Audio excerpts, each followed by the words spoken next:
There's this planet that has been found right outside of our solar system. And I'm thinking to myself, that this planet just randomly show up out of nowhere? It's had to have always been there. Scientists have discovered a planet that appears to be similar to Earth, circling the star closest to the sun. It's potentially a major step in the quest to find out if life exists elsewhere in the universe. And personally, I think life exists elsewhere. It's just in another solar system or in another place that's not as, we're not the only ones out here.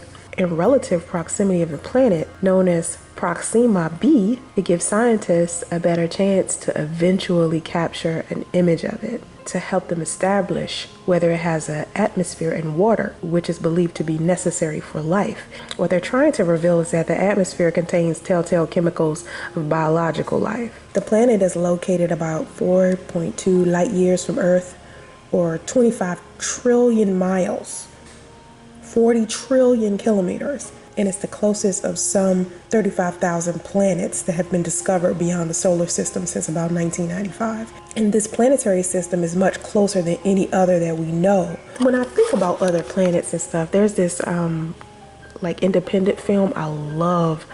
It's called After Earth. Not After Earth, that's Will Smith and his son. Not After Earth, but that was a good movie too. It's called Another Earth. I also think of The Fifth Element.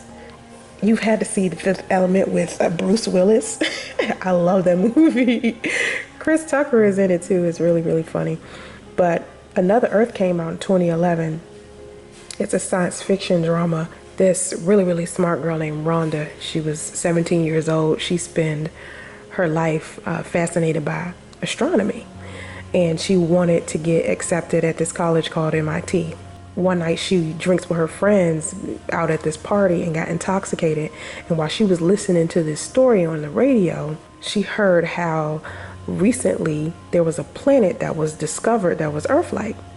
And so as she's driving in her car and she's looking out the window at the stars, she accidentally hits another car at an intersection.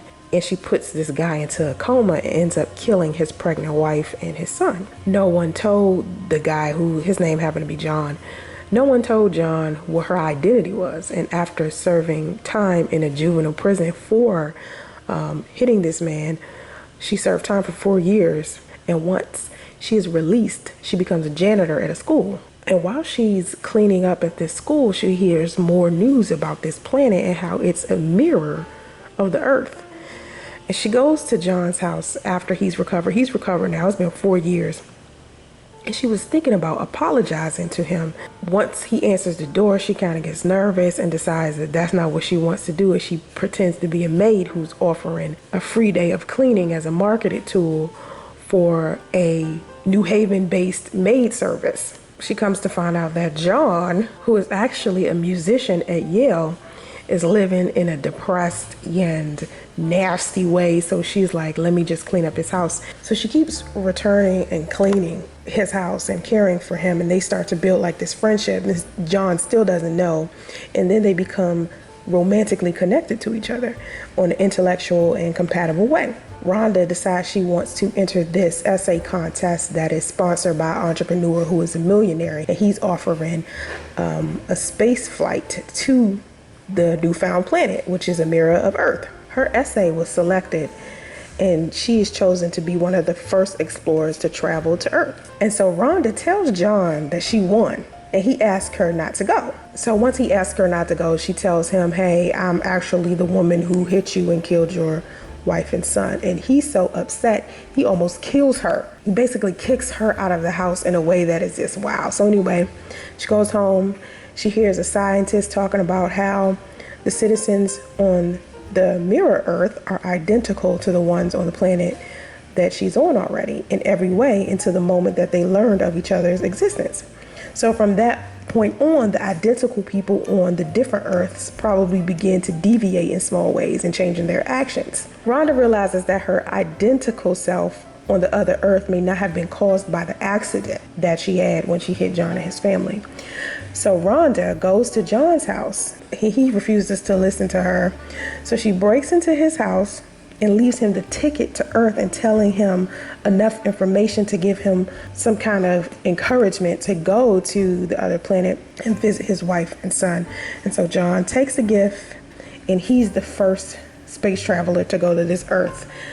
And then about 4 months later, Rhonda looks up at the sky at Earth 2. They call it Earth 2 now. I guess it's getting closer because it's no longer hidden from like fog. And she goes to the back door and she sees her other self from Earth 2 standing in front of her. God, I love this movie. You like how I went into that whole detail about that movie, but that's what this feels like when they talk about how close this planet is to Earth and how it's Earth-like. It just kind of reminds me of that movie.